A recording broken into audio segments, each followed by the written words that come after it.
देखिए complete maths के revision का ये पार्ट नंबर सेकंड है। पार्ट वन में हम डोज नंबर 40 तक डिस्कस कर चुके हैं। ठीक है, चैनल पर अभी जाओगे प्रीवियस वाला वीडियो मिल जाएगा आपको। तो इसके बाद में आगे बढ़ते हैं। तो इसमें आगे डिस्कस करते हैं। देखिए सबसे पहला एक फॉर्मूला आपको यहाँ पे दिया हुआ है X Q plus Y Q plus Z Q minus 3xyz। देखिए बहुत ही इंपॉर्टेंट फॉर्मूला है। अब ये देखो एसएससी में आपसे तीन तरीके से पूछता है इसमें सवाल। सबसे ज्यादा जो पूछा जाता है आपसे ये वाला कंसेप्ट पूछा जाता है। ठीक है, अब प्रीवियस ईयर जब उठा के देखोगे तो आपको यहाँ से भर भर के सवाल मिल जाएंगे। एक ऐसे समझ लो कि ये फेवरेट सवाल है एसएससी का। तो ये तीनों तरीके हैं, इनके अलावा कुछ नहीं पूछता है इस फॉर्मूले से आपसे। तो ये तीनों ही याद कर लो आप। एक बेसिक फॉर्मूला हो जाएगा आपका इसका X plus Y plus Z X square plus Y square plus Z square minus x Y plus Y Z plus Z X. ठीक है, देखो इसी से ये वाला फॉर्मूला बना है। अब ये ज़्यादा इसलिए पूछा जाता है क्योंकि इसमें केवल और केवल दो ही आपके पास अननोन टर्म से आप ये वाली वैल्यू कैलकुलेट कर सकते हो। कैसे? यहाँ पे देखो X plus Y plus Z है और यहाँ पर भी X plus Y plus Z है। तो आपको सवाल में X plus Y plus Z की वैल्यू दी हुई होती है और ये वाली वैल्यू दी हुई होती है। मतलब केवल दो वैल्यूज से आप ये वाली वैल्यू कैलकुलेट कर लोगे। जबकि इस वाले फॉर्मूले में देखोगे आप x plus Y plus z चाहिए, x square Y square z square चाहिए, x y y z z x चाहिए। तो तीन वैल्यू चाहिए। तो आपको सवाल में ये ज़्यादातर पूछता है आपसे। ठीक है, समझ में आ गई ये बात आपको? देखो इसी से ही बना है ये वाला फॉर्मूला भी। इसके बाद में एक और सवाल है। जब आपसे सवाल में कुछ वैल्यूज इस तरीके से दी हुई हो ना, कुछ जिनका डिफरेंस निकालना आपके पास थोड़ा सा छोटे नंबर्स आए और डायरेक्ट आप कैलकुलेट करोगे। जैसे सवाल में आपको दे दे 1000, 1001, 1002। ठीक है, ये एक्स की वाई की और जेड की वैल्यू दे दे और आपसे ये वाली वैल्यू पूछ ले। तो अब इस वाले केस में आप क्या करोगे? यहाँ पे देखोगे, यहाँ पे डिफरेंस निकालना बहुत आसान है। 1, यहाँ पे भी 1, यहाँ पे आपके पास डिफरेंस 2। ये बात ठीक है, समझ में आ रही है? तो इस वाले केस में आप फॉर्मूला लगाओगे, इन सब फॉर्मूला को लगाओगे तो बहुत वैल्यू कैलकुलेशन बढ़ जाएगी। तो इस वाले केस में ये वाला फॉर्मूला लगेगा आपके पास 1/2 x plus Y plus Z x minus y का whole square y minus z का whole square z minus x का होल स्क्वायर। ध्यान ये रखना है कि इसमें 1/2 आ जाता है यहाँ पे टर्म। क्लियर हो गई ये बात किस तरीके से इन सवालों में इस फॉर्मूले को यूज करना है? ठीक है, आगे बढ़ जाएं। अब देखिए इसी फॉर्मूले को थोड़ा सा और समझते हैं। इसमें कुछ कंडीशन आपको दे देता है सवाल में। तो ये फॉर्मूला किस हिसाब से बन जाता है उसको देखो। A cube plus b cube minus 3abc बराबर a plus b plus c a square b square c square minus a b minus b c minus c. ये बेसिक वाला था। इसमें अगर कंडीशन ये वाली दे दे आपको ए बराबर बी बराबर सी, तो आप देखोगे यहाँ पे एक चीज़ कि अगर तीनों ही चीज़ें बराबर हो रही हैं तो ये जो वैल्यू है आपके पास जीरो के इक्वल हो जाएगी। समझ पा रहे हो? ये जीरो के इक्वल हो जाएगी क्योंकि इसमें जब वैल्यू पुट करोगे तो ये जीरो बन रहा है, ये जीरो बन रहा है, तो ये जीरो इसको मल्टीप्लाई होगा तो जीरो आ जाएगा। ओवरऑल ओवरऑल जीरो आ रहा है तो आप कह दोगे यहाँ से कि a cube b cube c cube बराबर 3abc। तो ये चीज़ यहाँ से निकल के आ रही है। एक के कंडीशन तो ये हो गई। दूसरी कंडीशन कि ये जो वैल्यू है आपके पास एक तो इससे आएगी, दूसरा ए प्लस बी प्लस सी अगर जीरो दे रखा हो, मतलब या तो ये वाली वैल्यू जीरो हो जाए तो जीरो आ जाएगा, या फिर ये वाली वैल्यू जीरो हो जाए तो भी जीरो आ जाएगा। तो ज़्यादातर आपसे ये वाली वैल्यू दे के जीरो फिर पूछता है सवाल। तो ए प्लस बी प्लस सी बराबर जीरो दे रखा हो तो आप इसको भी बोल सकते हो कि ये वाली वैल्यू फिर जीरो हो जाएगी। तो इस वाले केस में भी a cube b cube c cube बराबर क्या हो जाएगा? 3abc। बात समझ में आ गई आपको? यहाँ पर कोई दिक्कत नहीं है। इसके अलावा देखो एक और कंसेप्ट है, ये आपसे पूछता है कभी कभी कि पावर 4 दे रखी है, एक्स की power 4 plus X square Y square Y की पावर 4 बराबर 21। एक वैल्यू ये दे रखी है आपसे और कुछ वेरिएबल की टर्म में कुछ पूछ लेगा आपसे। तो ध्यान ये रखना, यहाँ पे फॉर्मूला ये यूज होगा कि पावर 4 पर पहुंचने के लिए पहले पावर 2 से गुजरना पड़ेगा। तो इसमें ये याद रख लो x square plus Y square, इसको मल्टीप्लाई करोगे x square minus x Y plus Y square, तो आपके पास ये मिलता है सीधा। तो ये एक फॉर्मूला है सिंपल सा, मतलब ये जो है इन दो का मल्टीप्लाई है। तो आप ये जो 21 देख रहे हो यहाँ पे ये 7 है तो दूसरी वैल्यू 3 हो जाएगी। तो इन दो का मल्टीप्लाई है ये कहीं ना कहीं। तो ये वैल्यू अगर 7 के इक्वल है, ये 3 के इक्वल है, तो आप सीधा सीधा बोल दोगे। आप सॉल्व करोगे यहाँ से तो एक्स वाई की वैल्यू और एक्स स्क्वायर वाई स्क्वायर की वैल्यू इजिली निकाल लोगे। आपसे कुछ भी पूछा है वो आप बता दोगे। बात समझ में आ रही है आपको ये वाली बात यहाँ तक? ठीक है, आगे बढ़ जाए। इसके बाद में सवाल बोल रहा है आपसे ये वाला फॉर्मूला कि ए प्लस बी, ये देखो बेसिक वाले फॉर्मूले हैं, ठीक है, ये आप सबको याद है, ये केवल रिवीजन पर्पज के लिए मैंने यहाँ पे दोबारा रख दिए हैं। आप इनको सिंपल एक बार रिवाइज कर लेते हैं। ए प्लस बी का whole square, a square b square plus 2ab, minus लगाया तो माइनस 2ab हो जाएगा। और ये वाली वैल्यू ध्यान रख लो, ये काम आ जाती है कभी कभी। ए प्लस बी का होल स्क्वायर प्लस ए स्क्वायर माइनस बी स्क्वायर बराबर 2 times a square plus b square. अगर माइनस कर दिया इनके बीच में तो ये 4ab हो जाता है।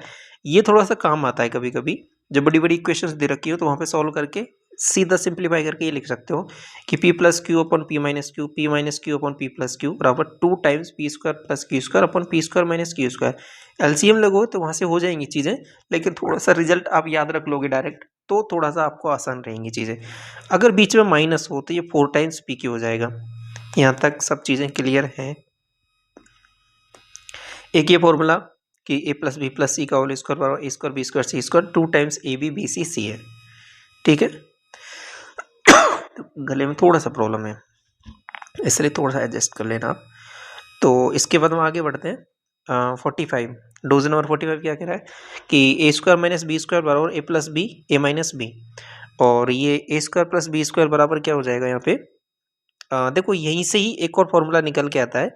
जब आपने वो वाला फॉर्मूला पढ़ा था ना, कौन सा, कि a square a plus b का होल स्क्वायर बराबर a square plus b square plus 2ab, तो यहीं से निकल के आ जाएगा ये वाला फॉर्मूला, ठीक है। अलग से कुछ नहीं करना, याद रखना है कर लो, बाकी वैसे भी आप निकाल लोगे इसको। कुछ फॉर्मूले हैं जो याद रखने हैं, वो मैं आपको थोड़ा सा बोल दूंगा तो उनको थोड़ा सा गौर करना आप। एक ये वाला फॉर्मूला देखो, ए प्लस बी का whole square B plus c का होल स्क्वायर सी प्लस, ये काम आता है 2 times a square b square c square plus a b b c c है। अगर इसमें माइनस लगा दिया तो यहाँ पे ये बन जाएगा, ठीक है। एक कंडीशन ये दे रखी हो, देखो ये कभी कभी पूछ लेता है सवाल इस पे भी कि एक्स प्लस ए का whole square Y plus Y B का whole square Z plus C. अगर मतलब कुछ स्क्वायर्स वैल्यूज दे रखी है और वो ओवरऑल जीरो के इक्वल दे रखी है, तो आप कहोगे कि स्क्वायर वैल्यू तो हमेशा positive greater than equal to zero होती है, तो जीरो के इक्वल दे रखे तो मतलब सभी को जीरो होना पड़ेगा तभी जाके ये पॉसिबल हो पाएगा। तो अब सीधा बोल दोगे कि ये वाली वैल्यू भी जीरो के इक्वल, ये वाली वैल्यू भी जीरो के इक्वल, ये वाली वैल्यू भी जीरो के इक्वल। तो यहाँ बोल दोगे एक्स प्लस ए बराबर जीरो, तो एक्स की वैल्यू आप यहाँ से निकाल लोगे एक्स बराबर माइनस ए।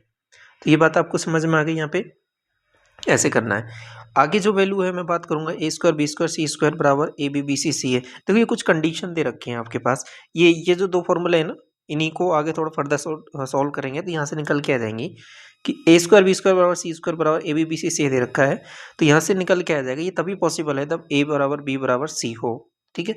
दूसरी कंडीशन है कि अगर ये माइनस के इक्वल दे रखा है, ये तभी पॉसिबल है जीरो होंगे, नहीं तो ये पॉसिबल ही नहीं होगा, ठीक है। ये बात यहाँ तक।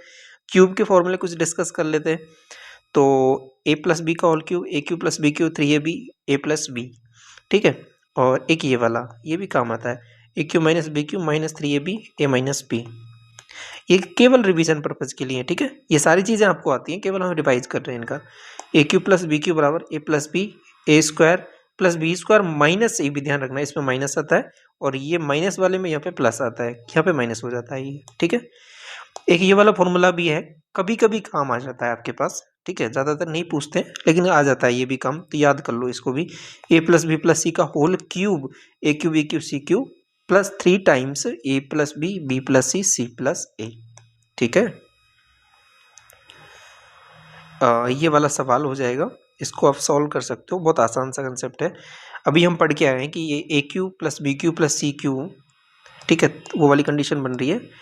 मैंने एक चीज़ बताई थी कि यदि a प्लस बी प्लस सी बराबर जीरो हो तो ये वाली वैल्यू किसके इक्वल हो जाएगी, 3abc के।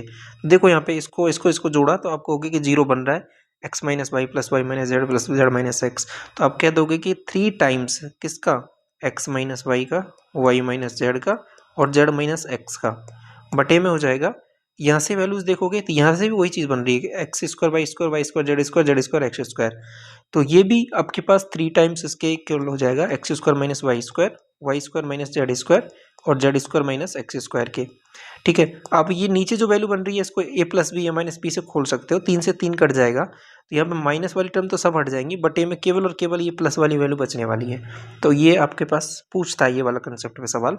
अभी यहाँ पे ऐसा कुछ लिया है, तो आपको ओवरऑल कंसेप्ट जो समझना है वो यही है कि इनका टोटल करके देख लो कि वो जो टर्म है ए प्लस बी प्लस सी वो कहीं ना कहीं जीरो बन रहा है, तो आप 3abc वाला कंसेप्ट लगा दो यहाँ पे, ठीक है। उससे हो जाना है ये सवाल, इसमें कोई परेशानी नहीं आने वाली आपको, ठीक है।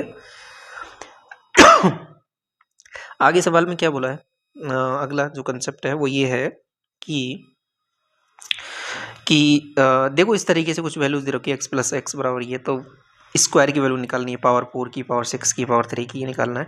तो इसमें देखो कुछ कंडीशन ये है, ये यहीं से निकलेंगे सब। देखो वो बेसिक से करोगे निकाल लोगे इन सबको, कुछ चीज़ें याद हैं आपको, थोड़ी सी चीज़ें आसान हो जाती हैं, कहने का मतलब ये है। तो इसको मैंने अगर पी वाली टर्म मान लिया, पॉजिटिव वाली को पी मान लिया, नेगेटिव है इसके बीच में, इसको क्यू मान लिया, तो P square minus Q square होता है, ये 4 के इक्वल होता है। इसको सॉल्व करोगे तो आपको दिख जाएगा ये। तो इसको मैं पी बोल रहा हूँ, तो एन स्क्वायर प्लस 1/n², इसको मैं ऐसे भी बोल सकता हूँ, ऐसे एक्स स्क्वायर प्लस 1/x² बराबर क्या हो जाएगा, 2 पी स्क्वायर माइनस 2। ठीक है। अगर इसका कुछ कॉफिशिएंट है इसके आगे तो उसके हिसाब से चलने वाली वैल्यू, तो आपके पास वही फॉर्मूला रहेगा ए प्लस बी का, वहीं से आई हैं सारी चीज़ें। ठीक है, a square plus b square minus 2ab। तो ये जो वैल्यू दे रखी थी इसका स्क्वायर करोगे, ओपन करोगे, फिर वो यही निकल के आएगा, तो वहाँ से इन चीज़ें निकल जानी है। n-1/n बराबर q है, तो यहाँ से अगर स्क्वायर करोगे तो क्यू स्क्वायर प्लस 2 आ जाएगा। और ये जो चीज़ निकल के आ रही है, अगर बीच में माइनस है तो पी क्यू आ जाएगा, मतलब एक पॉजिटिव टर्म नेगेटिव टर्म को मल्टीप्लाई करना, तब जाके ये पॉसिबल हो पाएगा। क्यूब है, माइनस है बीच में, क्यू क्यू प्लस 3q आ जाएगा, प्लस वाला है तो पी क्यू माइनस 3p हो जाएगा। बातें समझ में आ गई आपको? ये बेसिक सा कंसेप्ट है आपका।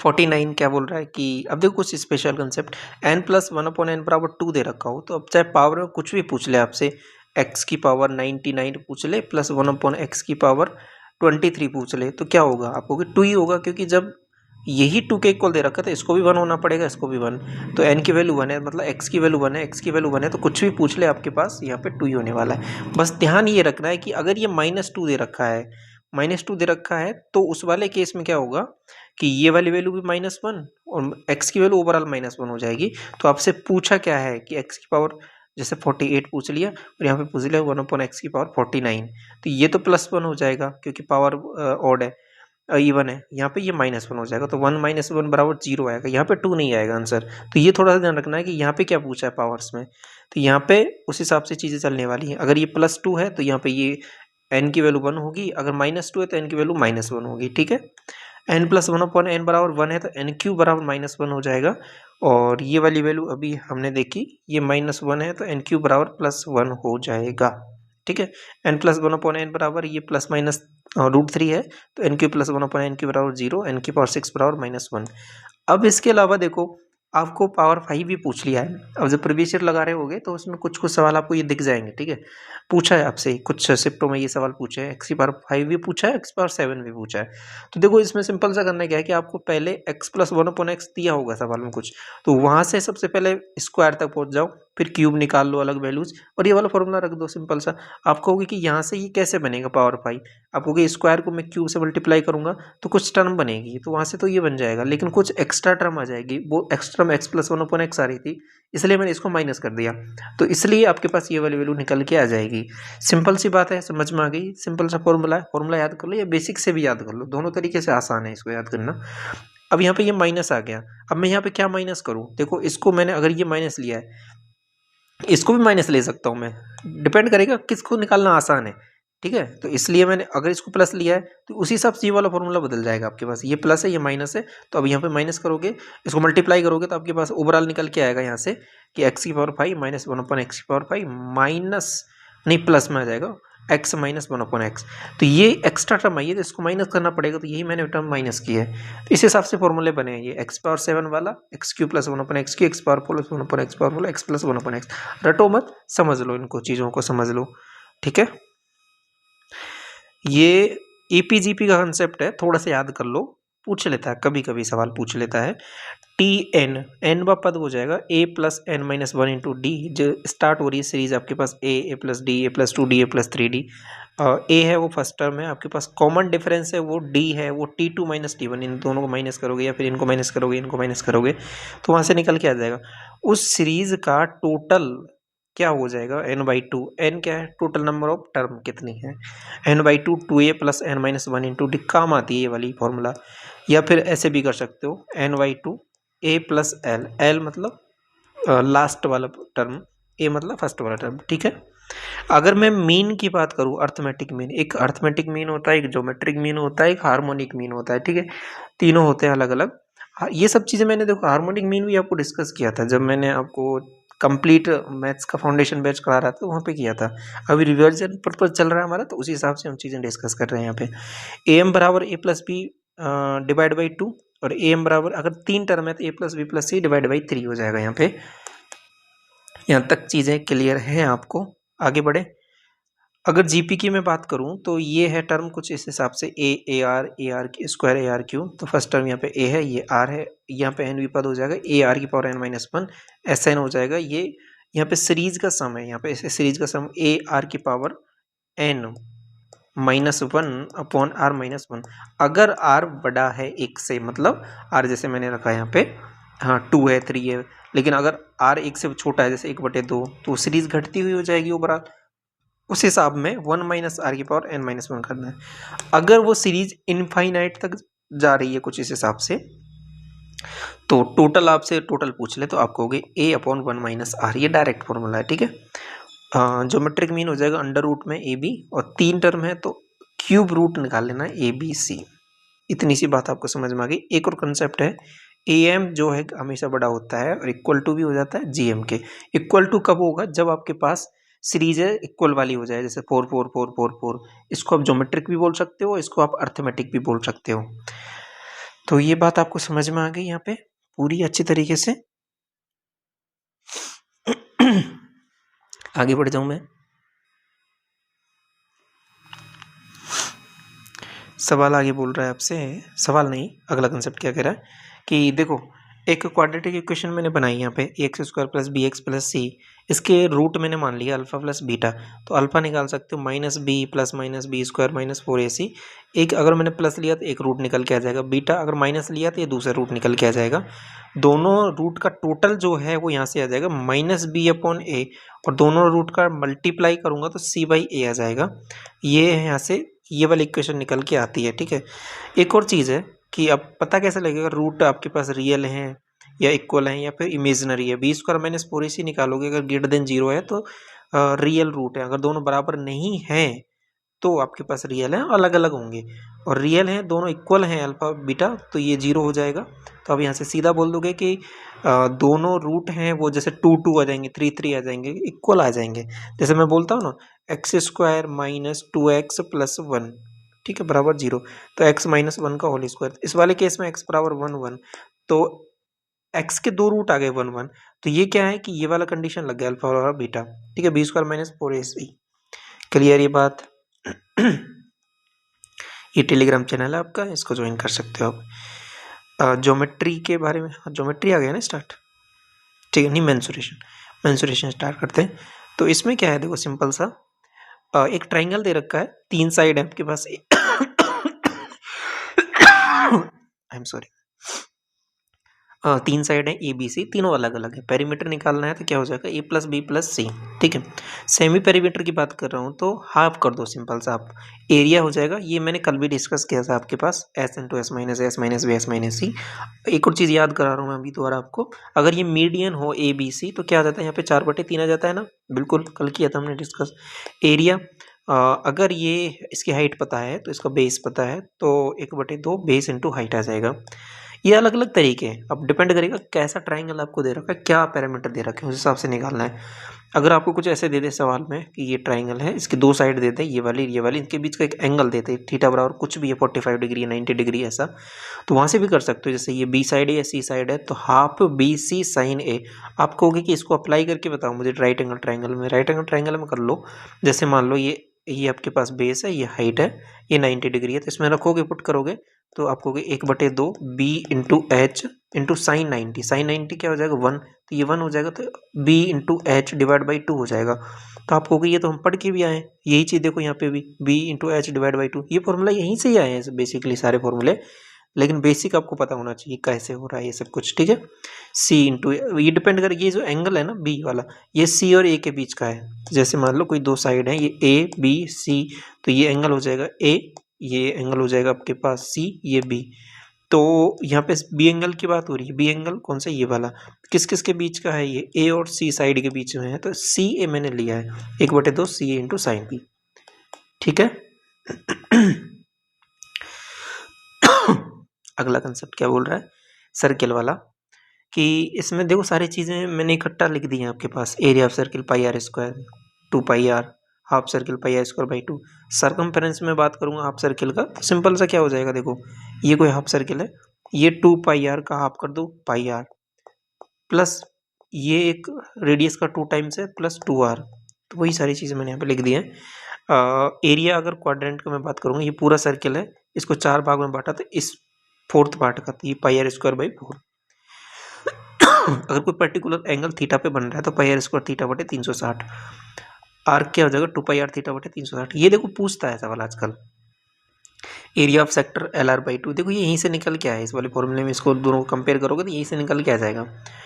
और ये लघु वृत्त खंड है, लघु वृत्त खंड का मतलब हो जाएगा ये वाला पार्ट मैंने इसको जोड़ा तो ये वाला पार्ट, ठीक है।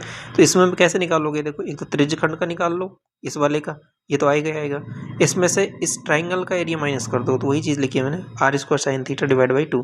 ये आर है, ये आर है, इनके बीच में एंगल थीटा है, तो r square theta sine theta divide by 2।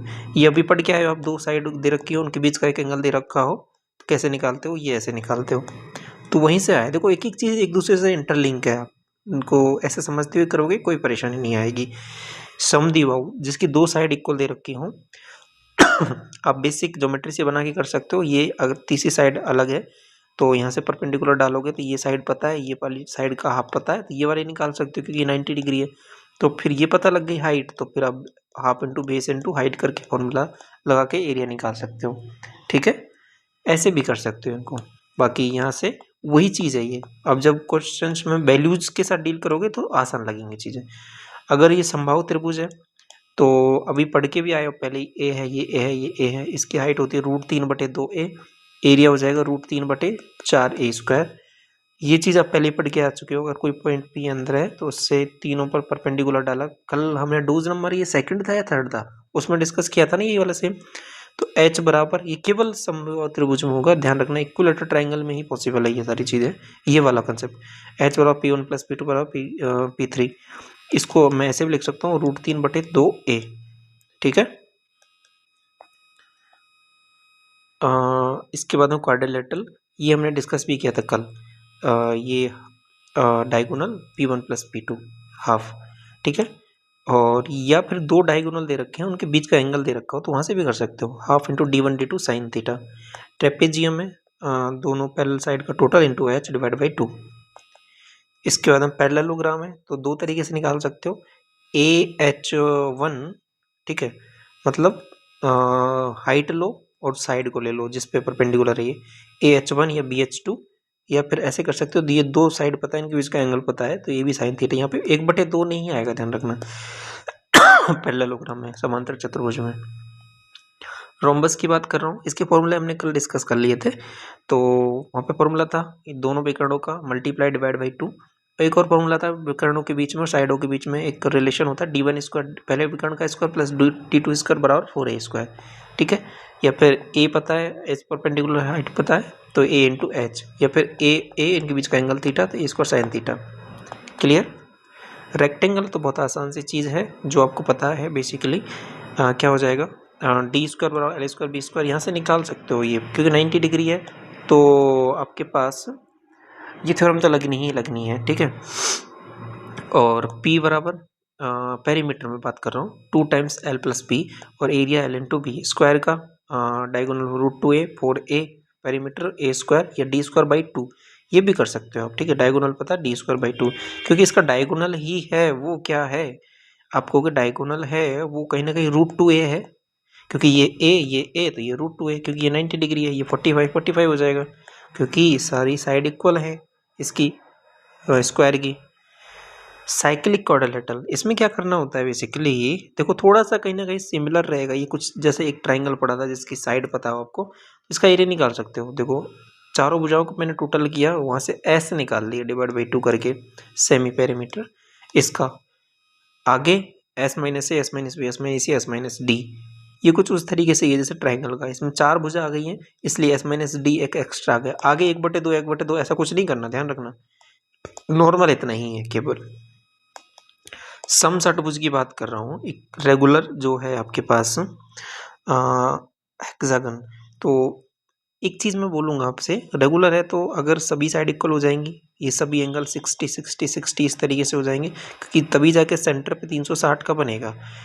आपको भी ओके, ये बात तो ठीक है। तो एक ट्राइंगल को पकड़ लो, उसको 6 गुना 1 2 3 4 5 6, 6 है तो 6 से मल्टीप्लाई कर दूंगा तो सबका आ जाएगा क्या? हाँ, तो वही चीज़ है, एक का निकालो आप, √3/4 a²। ये देखो, इस पे कंसेप्ट पे सवाल पूछा है आपसे एसएससी ने, ठीक है, इसलिए मैंने कंसिडर किया है वाला, √3/4 a² × 6। तो यहाँ से आप निकाल सकते हो। ये चीज़ हम पढ़ के आ चुके हैं ना अभी थोड़ी देर पहले, कि इस सेगमेंट का एरिया π² θ/360 - r² sin θ/2। मेजर की बात कर रहा हूँ तो उसमें से क्या कर दो, πr² में से, पूरे में से इसको माइनस कर दो। एक ये भी तरीका है, या फिर क्या कर सकते हो कि इस थीटा को बदल दो आप, 360 - θ, तो इसमें इस वाले केस में ये वाला पार्ट जुड़ जाएगा। ठीक है, दोनों तरीके हैं, दोनों तरीके से आप कर सकते हो इसको। प्रिज्म, प्रिज्म का मतलब क्या होता है पहले ये समझ लो। प्रिज्म हर एक वो आकृति होती है जिसका टॉप और बेसम जो बेस है वो दोनों सेम होते हैं। अब जैसे कि एक सिलेंडर है, वो प्रिज्म है क्या? मैं कहूँगा बिल्कुल है, क्योंकि इसका टॉप सर्किल है तो नीचे भी सर्किल है। मैं कहूँगा कि ये कोई आकृति, ये प्रिज्म है क्या? इसका टॉप और बॉटम बिल्कुल सेम सेम सा है, बिल्कुल प्रिज्म होगी। हमेशा ध्यान रखना, अगर ये ऊपर रेक्टेंगल है तो नीचे रेक्टेंगल, ऊपर स्क्वायर तो नीचे स्क्वायर, ऊपर सर्किल है तो नीचे सर्किल, अगर ऊपर ट्राइंगल है तो नीचे ट्राइंगल, ऐसा है तो प्रिज्म बन जाएगा वो। तो प्रिज्म का एरिया निकालना है हमेशा, तो ध्यान रखना कि वॉल्यूम में आगे कुछ 1/2 1/3 ऐसा कुछ नहीं आने वाला। हमेशा हमेशा हमेशा 1/2 1/3 ऐसा कुछ आता है ना वॉल्यूम में, वो हमेशा कब आता है? जब ऊपर और टॉप और बॉटम बिल्कुल अलग अलग हों। ये थोड़ा सा ट्रिक है याद करने का, कभी आपको कन्फ्यूजन नहीं होगा फॉर्मूलाज में। तो अभी मैं आपको बताऊंगा अभी आगे ये चीज़ें। देखो, टॉप और बेस को छोड़कर मैं बात कर रहा हूँ, लेटरल सरफेस एरिया की बात करूँ तो पेरीमीटर ऑफ द बेस, इसका निकाल लो पूरे का, इनटू हाइट कर दो, तो ये आपका आ जाएगा इसका पूरे का, इसे चारों भुजाओं का क्या एरिया। अगर मैं टोटल की बात करूं तो आपको होगी कि ऊपर का भी जोड़ना पड़ेगा, नीचे का भी, और 2 टाइम्स कर दूंगा, 2 × एरिया ऑफ बेस, क्योंकि बेस और टॉप दोनों सेम है। अगर मैं आयतन की बात कर रहा हूं तो आप ध्यान रखना कि बेस का एरिया निकाल लो, area of base into height कर दो, तो यहाँ से वॉल्यूम निकाल लोगे। ये क्यूबॉइड की बात कर रहा हूँ तो 2 टाइम्स, देखो इसी फॉर्मूले को लगा के आप सारे फॉर्मूले निकाल सकते हो, वहीं से आए हैं सारे। और अगर ये अलग से याद है तो बहुत अच्छी बात है, नहीं है तो यहाँ से बना सकते हो फॉर्मूले भी, कोई भी आकृति के। डायगोनल क्या हो जाएगा? L²B²H²। इस वाले केस में सब कुछ बराबर होता है तो √3 हो जाएगा। 2 × L+B × H, और total surface area 2 times LB/BH/HL हो जाएगा, वॉल्यूम LBH हो जाएगा। यहाँ पे वॉल्यूम A³ हो जाएगा। Total surface area 6a², lateral surface area चारों साइड है तो 4a² हो जाएगा, क्योंकि चारों आपके पास स्क्वायर है। सिलेंडर की बात कर रहा हूँ मैं तो कर्व सरफेस एरिया 2πRH हो जाएगा। इसमें πr² जोड़ दिया, ऊपर वाला नीचे वाला, तो 2πr², इसको यहाँ पे लिख दिया πr²H, इसका एरिया हो जाएगा। ये वाला कंसेप्ट थोड़ा सा अलग है, देख लो थोड़ा सा, ठीक है, कभी कभी पूछ लेगा लेकिन इतना नहीं, फ्रिक्वेंटली नहीं पूछता आपसे। एक आयताकार शीट को मोड़कर एक किसी भुजा के अनुदिश ऐसा बनाया जाता है, तो किस साइड के, तो H तो आपका यही है, रेडियस क्या हो जाएगा इसका आपके पास B × H 7/14, ठीक है। आयताकार शीट उसकी भुजा के अनुदिश जोड़ के बनाया है, तो कहीं ना कहीं ऊंचाई आपके पास L ही रहेगा। ये बेसिकली एक ऐसे है, सिंपल एक सीट है, उसको कैसे घुमा के, ऐसे घुमा के बनाया है या फिर इसको फोल्ड करके बनाया है, ठीक है, इसको फोल्ड करके ऐसे फोल्ड किया है, तो उस पर डिपेंड करेगा, ठीक है, वो वाला कंसेप्ट है। ऊंचाई L हो जाएगा, रेडियस यहाँ पे B हो जाएगा। इतना ज़्यादा नहीं पूछता है आपसे, देख लो फिर भी थोड़ा सा। कोण क्या है? कोण में सिंपल सा मैंने अभी बोला था ना कि जहाँ पे टॉप और बॉटम बिल्कुल अलग अलग हो जाए हैं वहाँ पे 1/3 आता है वॉल्यूम में, तो देखो वॉल्यूम 1/3 आ गया है यहाँ पे। अभी ये चीज़ आपके पास एक और चीज़ मैं कराऊंगा अभी, उसमें भी आएगा, ठीक है। चलो अभी बता देता हूँ यहीं पे। जैसे कि ये फ्रस्टम आ गया, फ्रस्टम में भी देखो 1/3 आता है आपका। तो जहाँ जहाँ भी ऐसी आकृति होगी तो उसमें 1/3 आ जाएगा। कब आ जाएगा? जब आपके पास टॉप और बॉटम अलग अलग होते हैं। Clear? Pi r l pi r l pi r square, ठीक है, pi r square h divide by 3। ये आपके पास एक काइट होता है। काइट कैसे बनेगा? इसको मैंने इसके अराउंड रोटेट कर दिया, ठीक है, तो यहाँ से एक काइट बन गया। काइट के लिए एल ए, ये एल है इसका, और ये आपके पास रेडियस निकालना है। ये कैसे निकलेगा? तो ये निकालने के लिए ये जैसे मेरे पास एक साइड इसकी है, तो वहीं से एक सिमेट्री से आपके पास ये निकाला है एल आर बराबर एल ए बाई के, ठीक है। और curve surface area, total surface आपके पास टोटल सरफेस एरिया की बात करूंगा तो पाई आर ए हो जाएगा। Volume 1/3 pi L square a square divide by के। देख लो फॉर्मूला, लेकिन ये आपके पास काइट के क्वेश्चन नहीं पूछते आपसे, ठीक है, जनरली ये वाला कंसेप्ट मैंने ऐड कर लिया है, ये वाला कंसेप्ट भी इसमें। आप थोड़ा सा देख लो एक बार, इतना नहीं पूछता नहीं है आपसे ये वाला। इसके बाद में मैं बात करूं, ये कोन है, ठीक है, इसको कोन को मैंने काटा है यहाँ पे, तो कुछ ऐसे काट दिया इसको बराबर बराबर। ओके, तो अब इससे आपसे क्या पूछ लेता है कि इन जो काटे हैं इन भागों का जो वॉल्यूम है उनका रेशियो पूछ लेता है आपसे, ठीक है, वो क्या होगा? तो 1, 8 और 3 ऐसे समझ लो इसको, 1 2 3 इनका क्यूब किया मैंने तो इतना आ गया, ठीक है। इनको माइनस कर लो, पहले वाले भाग का 1, दूसरे का इसको माइनस किया 7, इसको माइनस किया आपके पास 19। तो इस वाले भाग का 1 यूनिट, तो इस वाले भाग का 7, इस वाले भाग का 19 यूनिट, ऐसे बनने वाला है आपके पास। तो ये वॉल्यूम का सीधा सीधा रेशियो है आपके पास, ठीक है।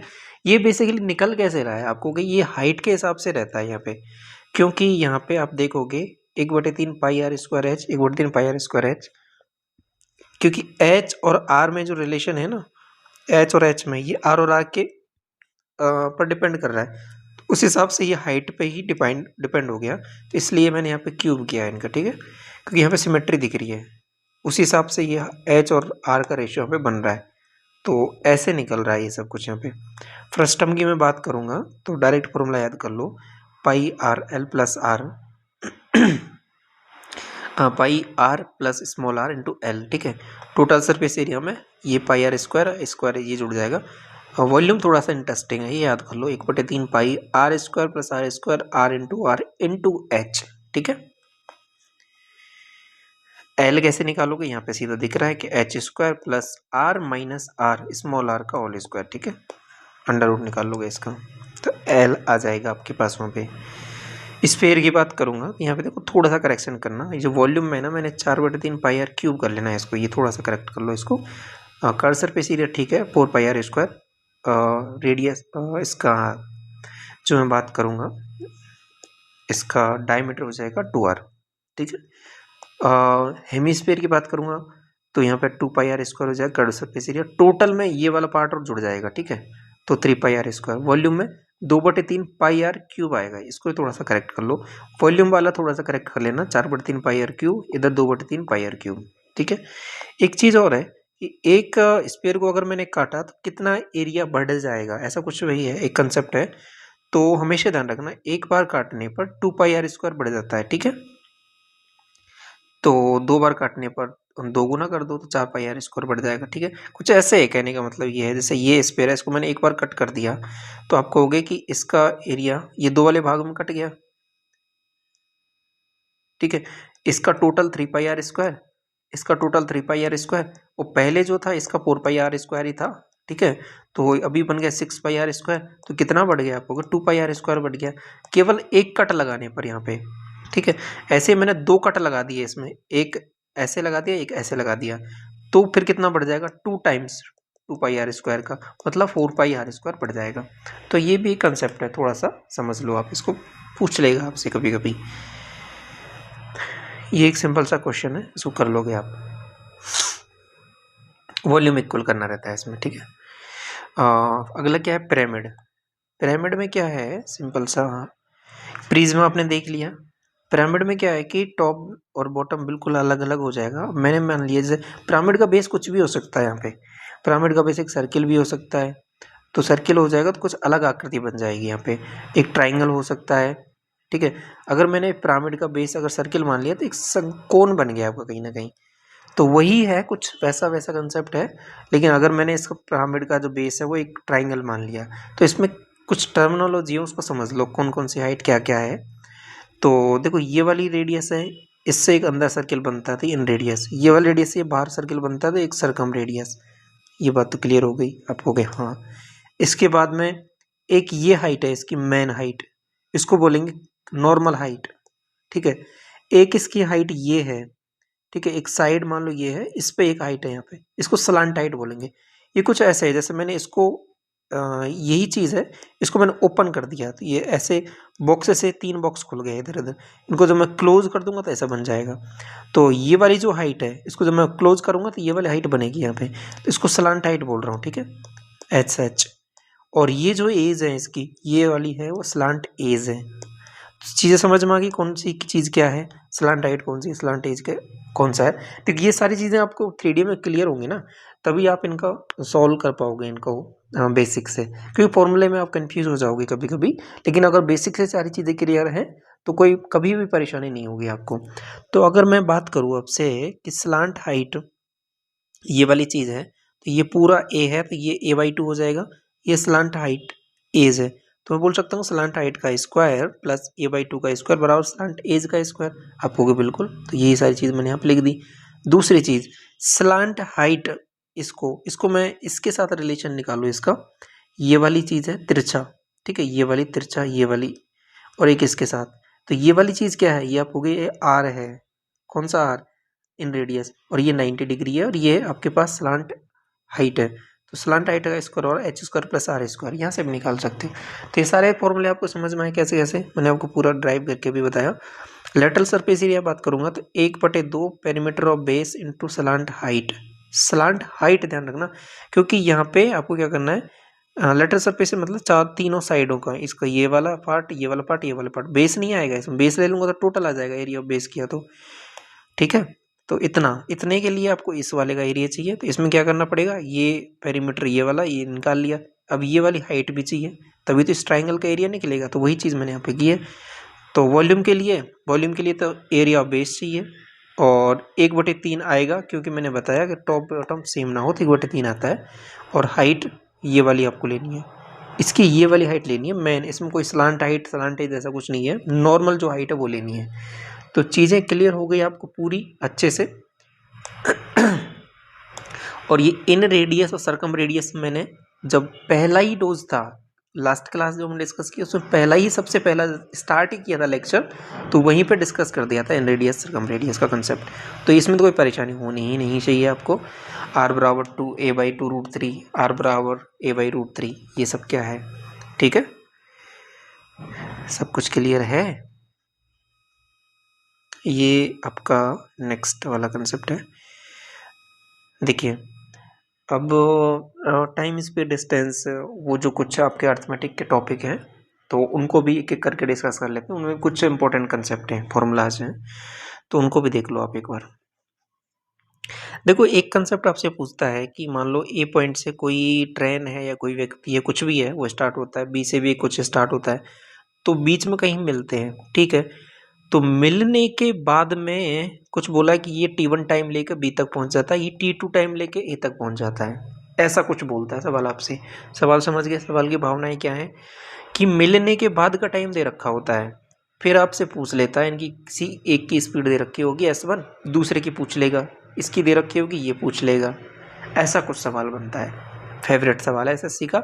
सिंपल सा कंसेप्ट क्या है कि S1/S2 बराबर अंडर रूट में T2/T1, ध्यान रखना उल्टा है, रेसिप्रोकल है और अंडर रूट में है, T2/T1। अगर टोटल टाइम पूछ ले यहाँ पे, टाइम टू मीट, ठीक है, तो वो क्या क्या कैसे निकालोगे, कितने मिलने में कितना टाइम लगेगा, तो T1 × T2 अंडर रूट निकाल लो। डिस्टेंस पूछ ले, आप कहोगे निकाल लेंगे, यहाँ से यहाँ की स्पीड पता है, ये टाइम पता है, यहाँ से यहाँ की स्पीड पता है, टाइम पता है, तो S1 T1 S2 T2। पूरा कंसेप्ट समझ में आ गया। एक ये वाला सवाल भी है, ये आपसे पूछ लेता है, ठीक है। पहले बहुत ज़्यादा पूछता था, अभी आजकल फ्रिक्वेंसी कम हो गई है, लेकिन पूछ सकता है क्योंकि मोस्ट रिपीटेड सवाल है। यदि कोई संख्या जिसमें से प्रत्येक में से x जोड़ा जाए या फिर x घटाया जाए तो वो समानुपात में हो जाती है, तो x+1 3x+1 ऐसा कुछ भी पूछ सकता है। ओवरऑल x का पता होना चाहिए आपके पास। तो तरीके बहुत सारे हैं, आप कर सकते हो कि 10 + x 16 + x बराबर 22 + x और 32 + x ऐसा कुछ करके फिर आप मल्टीप्लाई करोगे, x की वैल्यू निकालोगे, क्वाड्रेटिक का जैसा कुछ बनेगा, वो एक तरीका है, कर सकते हो। दूसरा तरीका एक आसान वाला और बताता हूँ कि 10/16 22/32 लिखा आपने एज इट इज़, दोनों का डिफरेंस बताया आपको कि 12, दोनों का डिफरेंस देखा 16। अब क्या करना है, इसको काट लो, कुछ कट रहा है तो ये काट लिया, तो कितने बार 3/4 आ गया। इधर देखो इन दोनों का डिफरेंस आपको 6, इधर देखो इनका डिफरेंस 1, दोनों का बराबर बनाना है तो इसको 6 बनाना है, तो 6 से इसको मल्टीप्लाई किया तो 18 बन गया, 6 को इससे किया तो 24। अब देख लो डायरेक्ट कितना बड़ा 8, कितना बड़ा 8, तो वो x की वैल्यू है वो 8 है। आपको भी क्या क्या कर दिया आपने, कुछ समझ में नहीं आया। देखो ये सारे कंसेप्ट मैं बहुत पहले कई बार डिस्कस कर चुका हूँ, तो इसमें कोई परेशानी नहीं होनी चाहिए आपको। लेकिन जो पहली बार देखने, एक बार और दोबारा बोल देता हूँ क्या क्या हुआ है यहाँ पे। दोनों को लिखा 10/16 22/32, इनका डिफरेंस निकाला, इनका डिफरेंस यहाँ पे लिखा, सिंप्लीफाई किया, फिर इनका डिफरेंस निकाला, इनका डिफरेंस निकाला, बराबर किया। इसको बनाने के लिए 6 से मल्टीप्लाई करना पड़ेगा क्योंकि यहाँ पे 1 आ रहा है तो 6 बनाना है, तो 6 से किया ऊपर नीचे, तो 6 × 18 6 × 4 = 24। कितना बड़ा, इसको इतना बड़ा, इसको इतना बड़ा, तो x की वैल्यू वही आ गई। ठीक है। अब देखो ये दो कंसेप्ट है, ठीक है, ये बहुत ही इंटरेस्टिंग है और मैं इनको आपको बहुत अच्छे से कराता हूँ, कोई परेशानी नहीं होगी, ध्यान से समझना। आपका कैसा भी सवाल हो, ठीक है, टफ से टफ सवाल हो, अगर ये दो कंसेप्ट आपको आते हैं ना तो इनको थोड़ा सा डीप से समझना, तो इन सवालों में कभी नहीं फंसोगे आप, ठीक है। क्या है ये, कहना कैसा रहा है सवाल। देखो एक आदमी है, एक man goes to certain distance with x km/h और वापस आता है y km/h से, तो t टाइम लेता है, ठीक है। तो यदि उसे आने और जाने में t घंटा लगता है, तो डिस्टेंस आपसे पूछ रहा है कि यहाँ से यहाँ मामला क्या हुआ है कि कुछ टाइम स्पीड से जाएगा x से और वापस आएगा y से, तो टोटल जो टाइम लगा है आने जाने को t टाइम है। कंडीशन पहली ये है। कंडीशन पहली क्या है कि दो स्पीड दे रखी होंगी x y, टोटल टाइम दे रखा होगा, मैं जो वर्ड बोल रहा हूँ समझना उसको, क्या है, टोटल टाइम दे रखा होगा, तो फॉर्मूला लगा देना है xy/x + y × t, मतलब टाइम का टोटल है तो यहाँ पे प्लस आएगा। क्लियर। दूसरी कंडीशन एक और देखो कि x से जाता है y से जाता है, तो जाने में और आने वापस आने में t घंटे अधिक लगता है, अधिक लगता है, t घंटे कम लगता है, मतलब डिफरेंस दे रखा है। इस वाले केस में टोटल दे रखा है। अगर टोटल की बात कर रहा हूँ तो यहाँ पे स्पीड का टोटल आएगा, अगर डिफरेंस की बात कर रहा हूँ तो यहाँ पे स्पीडों का डिफरेंस आएगा। ये कंसेप्ट आपको समझ में आया? थोड़ा सा मैं क्या बोल रहा हूँ, यहाँ पे टोटल दे रखा है तो टोटल आएगा, डिफरेंस दे रखा है तो डिफरेंस आएगा, डिस्टेंस दोनों से ही निकल के आएगी आपकी। तो xy/x - y टाइम का डिफरेंस, तो यहाँ पे स्पीडों का डिफरेंस।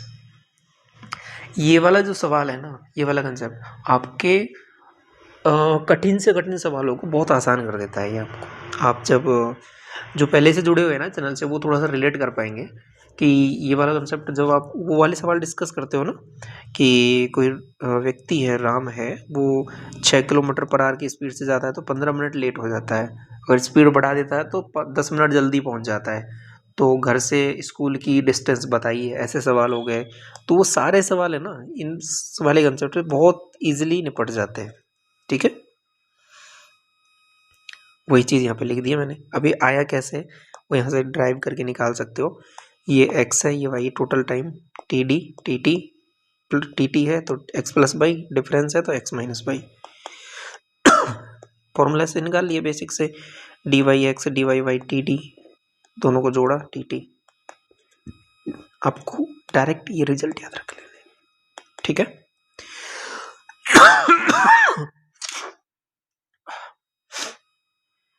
अगला कंसेप्ट क्या बोल रहा है कि ए की तुलना में ए को एक काम पूरा करने में 1 घंटे अधिक लगते हैं, ठीक है, ए और बी की तुलना में।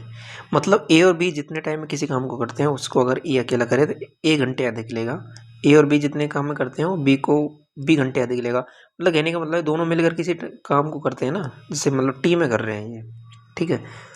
तो ए करेगा वो टी प्लस ए में और बी करेगा वो टी प्लस बी में।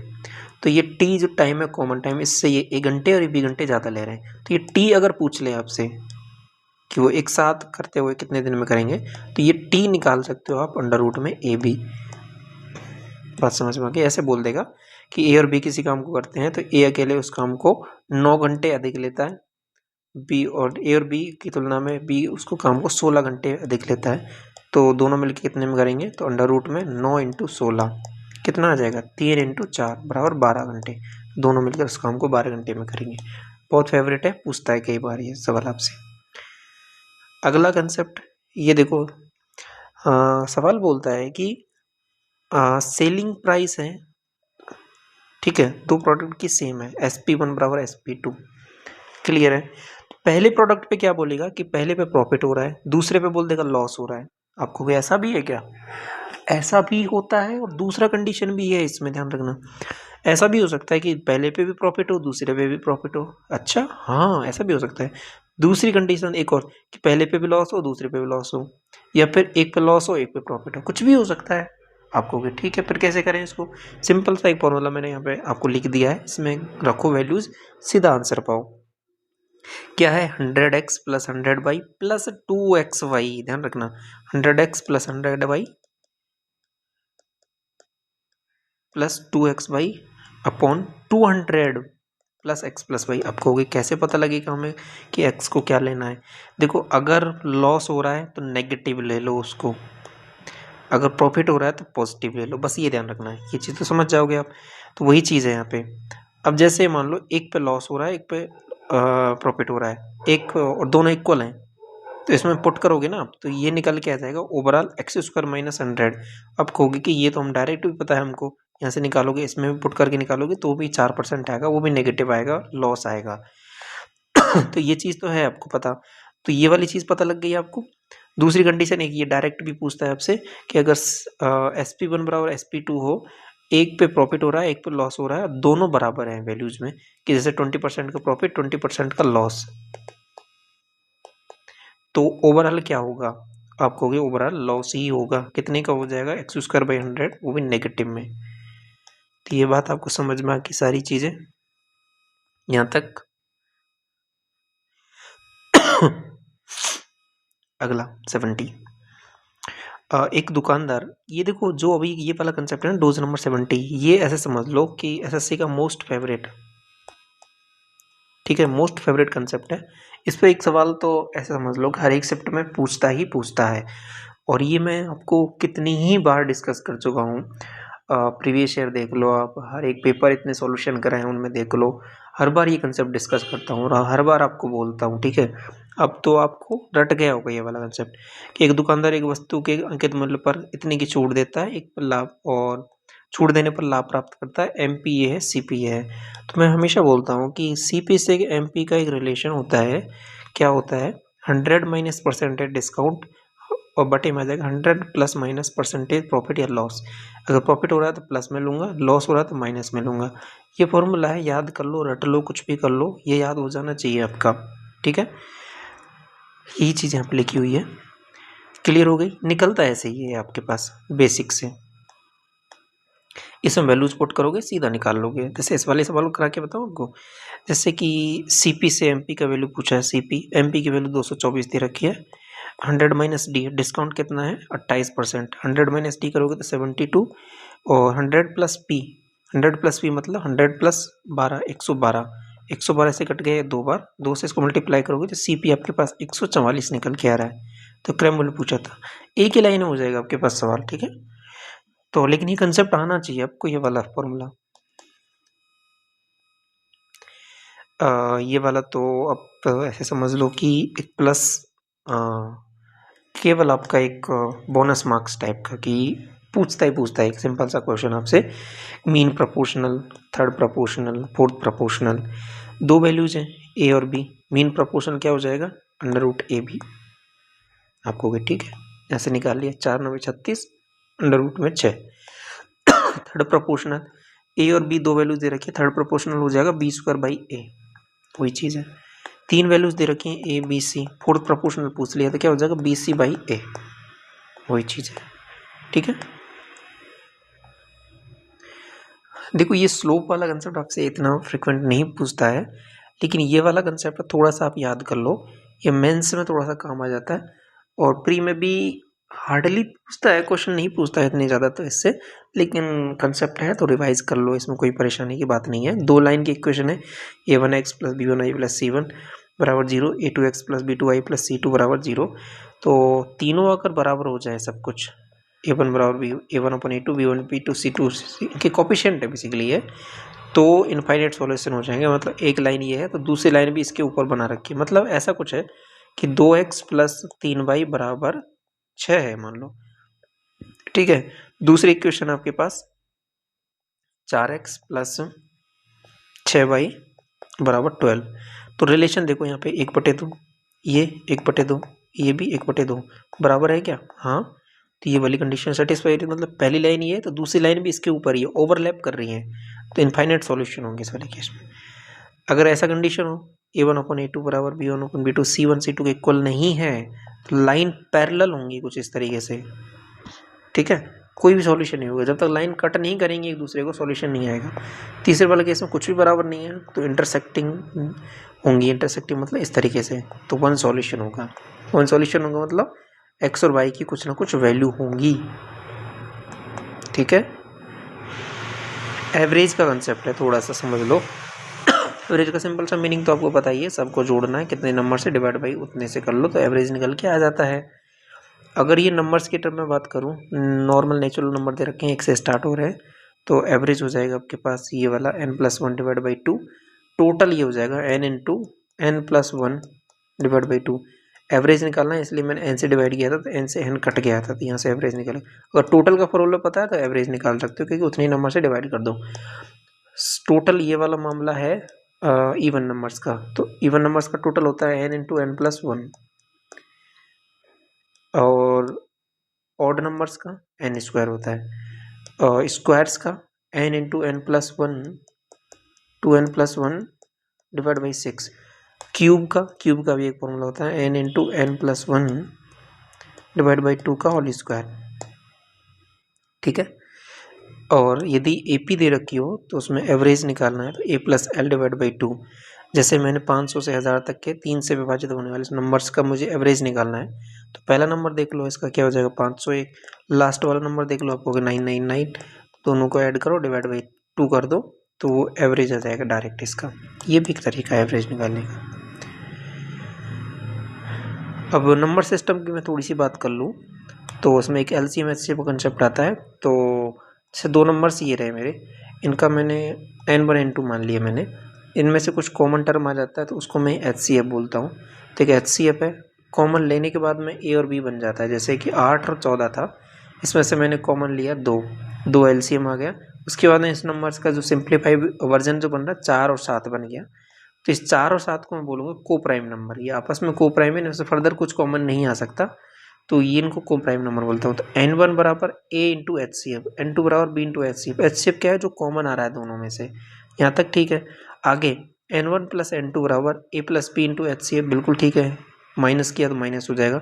अब यहाँ पे जो सबसे इंपॉर्टेंट है वो कंसेप्ट यही है कि n1 इंटू n2, पहली संख्या का मल्टीप्लाई इंटू दूसरी संख्या का मल्टीप्लाई बराबर होता है HCF into LCM। Very very important, क्योंकि आपसे पूछता यही है, दो संख्या दे देगा, एक HCF दे देगा, LCM पूछ लेगा।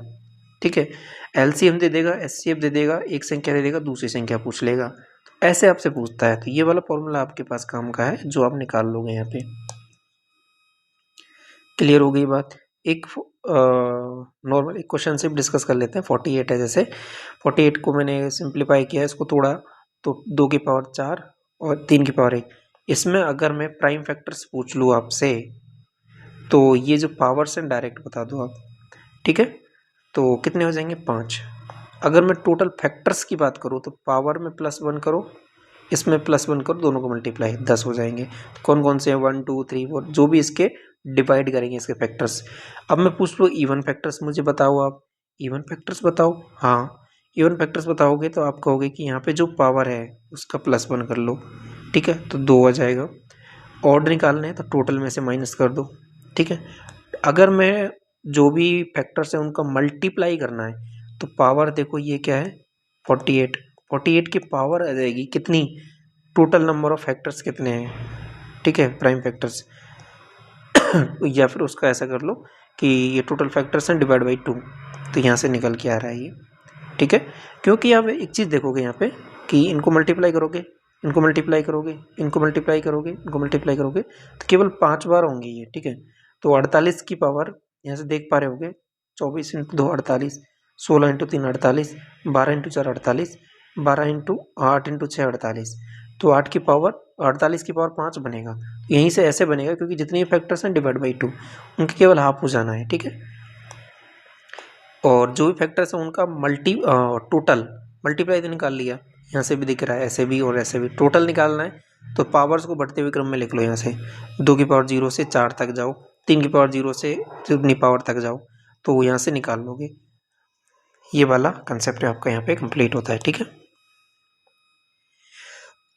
इसके बाद में SI CI की थोड़ी सी बात करूँ तो CI में कुछ टर्म है, रेट हैं कुछ, जैसे 1% है उसका 2 साल के लिए जो इफेक्टिव रेट हो जाएगा 2.01, 5% का याद कर लो 10.25 और 15 पॉइंट ये काम आता है 15.7625, ठीक है। और 10% के लिए तो आता ही है 21%, 33.1, 46.1, ये तो बहुत इंपॉर्टेंट है ये वाली लाइन, यहाँ तक 4 साल के लिए, 3 साल के लिए और ये 3 साल के लिए, ठीक है। तो ये डायरेक्ट याद कर लो कि अगर ऐसा बोले कि इतने % की रेट है और 3 साल के लिए मामला है तो CI की वैल्यू कैलकुलेट करा तो प्रिंसिपल से डायरेक्ट इस रेट को मल्टीप्लाई कर दो तो आप सीधा निकाल लोगे यहाँ से। पार्टनरशिप का कंसेप्ट होता है वो 2 चीज़ पर डिपेंड करता है, उसमें आपको प्रॉफिट होगा या लॉस होगा, ये डिपेंड करेगा कि कितना अमाउंट आपने लगाया और कितने टाइम के लिए लगाया। एक कंडीशन ये है कि अमाउंट तो सब लोगों ने समान लगाया, जैसे कि यहाँ पे लोग थे इनने सब ने अमाउंट समान लगाया, तो जिसने ज़्यादा टाइम के लिए लगाया उसको ज़्यादा प्रॉफिट मिलेगा, तो प्रॉफिट का अनुपात हो जाएगा उनके टाइम के हिसाब से। अब दूसरा क्या है कि टाइम तो सबने सेम लगाया लेकिन अमाउंट अलग अलग लगाया, तो प्रॉफिट किस हिसाब से बढ़ जाएगा, उनके अमाउंट के हिसाब से।